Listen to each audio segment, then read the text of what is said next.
मोदी सरकार का देश में ये दूसरा कार्यकाल है जो लगभग आधा बीत चुका है और मोदी राज में देश के हालात पर बात करें तो देश गर्त में जाता नजर आ रहा है। ऐसे में अब विपक्षी दलों ने मोदी विरोधी माहौल बनाने की तैयारी शुरू कर दी है और इसके लिए विपक्षी एकजुटता भी नजर आ रही है। उसी कड़ी में महाराष्ट्र की उद्धव सरकार ने भी एक बड़ा फैसला लिया है। आइए देखते हैं ये खबर। मोदी राज में देश का ग्राफ ऊपर जाने की बजाय नीचे जा रहा है। देश की अर्थव्यवस्था गड्ढे में जा रही है, महंगाई आसमान छू रही है। विश्व बैंक की रिपोर्ट के मुताबिक जीडीपी भी घटने का अनुमान है।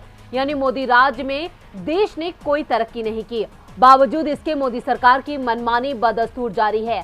सरकारी कंपनियों का धड़ल्ले से निजीकरण हो रहा है। हालांकि विपक्ष लगातार मोदी सरकार के खिलाफ आवाज उठा रहा है, लेकिन अब विपक्ष भी समझ चुका है कि मोदी सरकार के खिलाफ एकजुट होना ही पड़ेगा। हालांकि विपक्षी एकजुटता की मुहिम पिछले कई दिनों से जारी है, लेकिन अब इस बार ये कदम उठाया है महाराष्ट्र के सीएम और शिवसेना प्रमुख उद्धव ठाकरे ने, जिसके लिए महाराष्ट्र के महाअघाड़ी गठबंधन ने केंद्र सरकार के खिलाफ मुहिम में गैर बीजेपी शासित राज्यों के मुख्यमंत्रियों को शामिल करने की प्लानिंग की है। शिवसेना सांसद संजय राउत ने दावा किया है केंद्र सरकार की नीतियों के खिलाफ चर्चा करने के लिए जल्द ही 11 मुख्यमंत्री बैठक करेंगे। इसके लिए राष्ट्रवादी कांग्रेस पार्टी के अध्यक्ष शरद पवार और सीएम उद्धव ठाकरे कोशिश कर रहे हैं।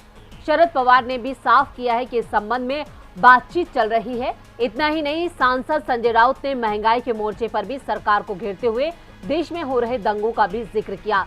उन्होंने कहा कि देश में भारतीय जनता पार्टी की सरकार ने महंगाई को बढ़ावा दिया है। सरकार समाज में धार्मिक मतभेद पैदा करने की कोशिश कर रही है।